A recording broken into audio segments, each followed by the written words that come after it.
ஆகவே ஒருமுறை சட்டமன்றத்திற்கு செல்லுகிற வாய்ப்பு அவருக்கு கிடைத்திருக்கிறது. ஒருமுறை சட்டமன்றத்திற்கு செல்லுகிற வாய்ப்பு தம்பி ஷானவாஸுக்கு கிடைத்திருக்கிறது, தம்பி SS பாலாஜிக்கு கிடைத்திருக்கிறது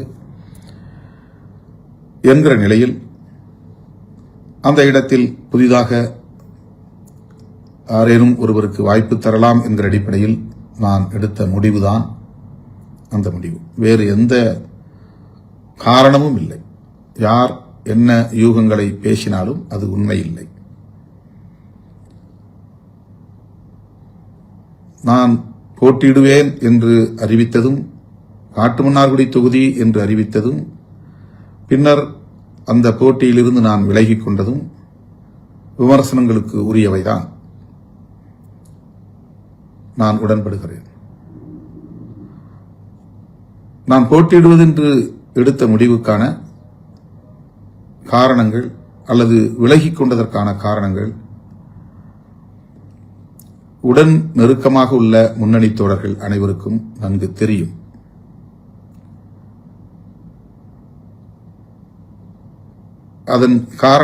அதற்கான காரணங்களை நான் ஓரளவுக்கு விளக்கியும் சொல்லியிருக்கிறேன்.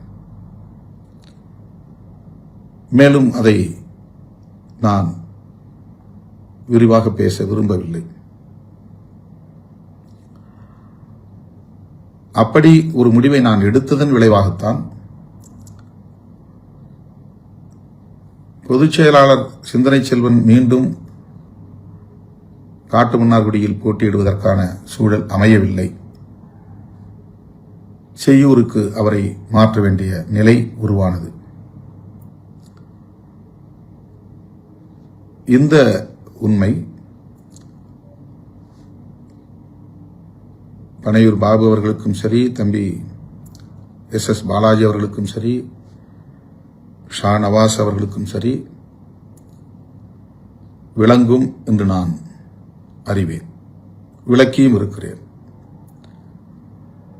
வேட்பாளரை அறிவித்த அடுத்த நாளே தம்பி பாலாஜி வந்து தங்களின் முடிவுக்கு நான் கட்டுப்படுகிறேன், களப்பணி ஆற்றுகிறேன் என்று மனந்திறந்து பேசினார். ஓரிரு நாட்களுக்கு பின்னர் தம்பி ஷானவாஸ் நேரிலே வந்து என்னை சந்தித்து பேசினார். அப்போதே அவர்களுக்கு நான் கட்சியில் பொறுப்புகளை அறிவிப்பதாகத்தான் எண்ணியிருந்தேன். அவர்கள் இருவருமே அவசரமில்லை, தேர்தல் முடியட்டும் என்று என்னிடத்திலே கூறியிருந்தார்கள். அவர்களோடு கலந்து பேசிதான் இந்த பொறுப்பை அவர்களுக்கு அறிவித்துள்ளேன். முதன்மை செயலாளராக தம்பி ஷானவாஸ் அவர்களையும் பொருளாளராக தம்பி பாலாஜி அவர்களையும் நியமித்திருக்கிறோம். பனையூர் பாபு அவர்களை சந்திக்க இயலவில்லை. அவரோடு கலந்து பேசி அவருக்கு விருப்பமான பொறுப்பு என்னவோ அந்த பொறுப்பை வழங்க எண்ணியிருக்கிறோம். ஆனால் இரண்டாவது முறை தேர்தலில் போட்டியிடுவதற்கான வாய்ப்பு வழங்கவில்லை என்ற ஒரே ஒரு காரணத்தை வைத்து கட்சிக்குள் குழப்பத்தை ஏற்படுத்துவதற்கு ஒரு பத்திரிகை முயற்சிக்கிறது என்றால் அவர்களின் எண்ணம் என்னவாக இருக்கும் என்பதை நீங்கள் புரிந்து கொள்ள வேண்டும். எந்த பின்னணியில் அவர்கள் இதை செய்கிறார்கள் என்பதை புரிந்து கொள்ள வேண்டும்.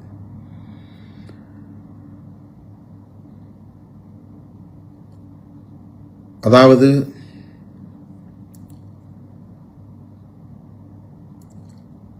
அந்த இதழ் திமுகவுக்கும் திமுக கூட்டணிக்கும் எதிராக தொடர்ந்து பல கட்டுரைகளை தேர்தலுக்கு முன்பும் தேர்தலுக்கு பின்பும் எழுதி வந்ததை நாம் அறிவோம். அதுதான் அவர்களின் நிலைப்பாடு. அது நீண்ட காலமாக அவர்கள் திமுகவுக்கு எதிராகத்தான் செயல்பட்டு வருகிறார்கள். திமுக கூட்டணியில் நாம் இருப்பதனால் நமக்கு எதிராக அவர்கள் செயல்படுகிறார்கள். அவர்கள் விரும்பியதைப் போல விடுதலை சிறுத்தைகள் கட்சி ஒரு நிலைப்பாட்டை எடுக்கவில்லை அல்லது திருமாவளவன் எடுக்கவில்லை என்பதனால் நம் மீது காழ்ப்பை கக்குகிறார்கள்.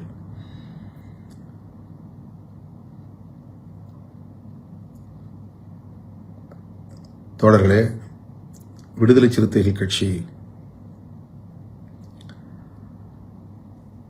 ஒரு நெடுங்கால கனவை சுமந்து களத்தில் பணியாற்றிக் கொண்டிருக்கிறது. புரட்சியாளர் அம்பேத்கர் கண்ட கனவு ஒரு மதசார்பற்ற தேசத்தை கட்டமைக்க வேண்டும், அது ஒரு சமத்துவ இந்தியாவாக அமைய வேண்டும் என்பதுதான் மாமனிதர் புரட்சியாளர் அம்பேத்கர் அவர்களின் நெடுங்கால கனவு. அதற்காக அவர் வகுத்து கொடையளித்திருப்பது அரசமைப்பு சட்டம். அந்த அரசமைப்பு சட்டத்தின் உயிர்மூச்சு கோட்பாடுகளுள் ஒன்று மதச்சார்பின்மை. அந்த மதச்சார்பின்மை என்கிற ஒரு மகத்தான கோட்பாட்டுக்கு ஊறு விளைவிக்கும் உள்நோக்கம் கொண்ட கட்சிகள் நமக்கு எதிராக நிற்கின்றன. வெளிப்படையாக கூட்டணி அமைத்தும் களத்தில் நிற்கிறார்கள். நம்மை போலவே அரசியல் பேசிக்கொண்டே இந்த மதசார்பின்மை, சமத்துவம், சமூக நீதி போன்றவற்றுக்கு எதிரான சக்திகளோடு உறவாடிக்கொண்டே களத்தில் இருப்பவர்களும் இருக்கிறார்கள். குறிப்பாக விஜய் அவர்கள் பாஜக எங்கள் கொள்கை எதிரி என்று சொன்னார். அந்த ஒற்றை சொல்லை தவிர இதுவரையில் அடுத்த வார்த்தை பாஜகவுக்கு எதிராக அவர் பேசியதே இல்லை. அவருடைய நோக்கம் திமுக ஆட்சியை இருந்து அப்புறப்படுத்த வேண்டும் என்பது மட்டும்தான். அந்த ஆட்சியை அப்புறப்படுத்திவிட்டால் அடுத்து யார் ஆட்சிக்கு வருவார்கள் என்பதை பற்றி அவருக்கு கவலை இல்லை. பாஜக அங்கம் வகிக்கும் அதிமுக வந்தாலும் அவருக்கு பிரச்சனை இல்லை. ஆக அந்த நோக்கில் தான் அவர் செயல்படுகிறார் என்பதை தேர்தல் களத்தில் நாம் அம்பலப்படுத்தி இருக்கிறோம். அந்த கருத்துக்கு வலு சேர்க்கக்கூடிய சக்திகளுள், அந்த நோக்கமுள்ள சக்திகளுள் ஒன்றுதான் நமக்கு எதிரான கட்டுரையை வெளியிட்டிருக்கிற ஒரு இதழ். அவர்கள் எப்போதும் நம்மை ஊக்கப்படுத்தியதில்லை, அங்கீகரித்ததில்லை. கடந்த காலங்களிலும் நமக்கு எதிராக எத்தனையோ பல கட்டுரைகளை வெளியிட்டிருக்கிறார்கள் என்பதை நாம் அறிவோம். அதற்காக நாம் அவர்களுக்கு எதிரான எந்த அவதூறிலும் நாம் ஈடுபட்டதில்லை, எதிர்வினை ஆற்றியதில்லை.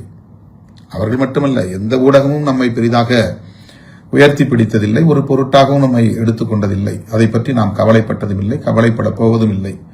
நாம் மக்களோடு களத்தில் நிற்கிறோம், மக்களோடு எப்போதும் போராடிக் கொண்டே இருப்போம். மக்கள் நம்மை ஏற்றுக்கொள்ளும் காலம் வரையில் தீவிரமாகவே நாம் பணியாற்றுவோம்.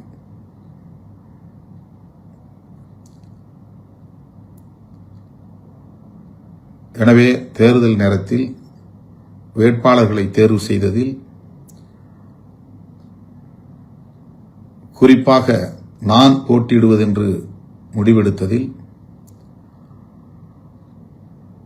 அதன் அடிப்படையில் சில நிலைப்பாடுகளை நான் மேற்கொள்ள நேர்ந்தது. அதில் எந்த உள்நோக்கமும் இல்லை. தனிப்பட்ட முறையில் ஒருவரை மனதிலே வைத்து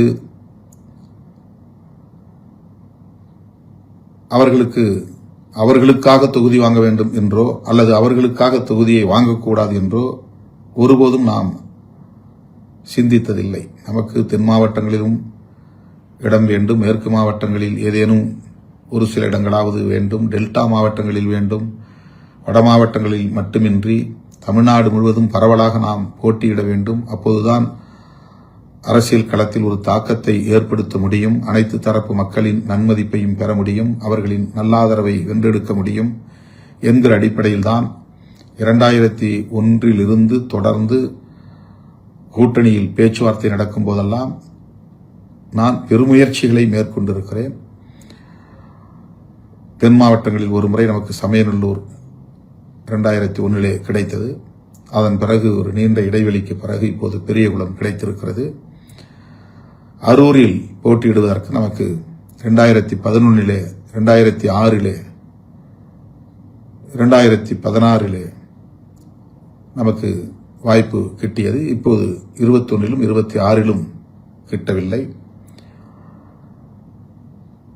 இதை தோழர்கள் புரிந்து கொள்ள வேண்டும்.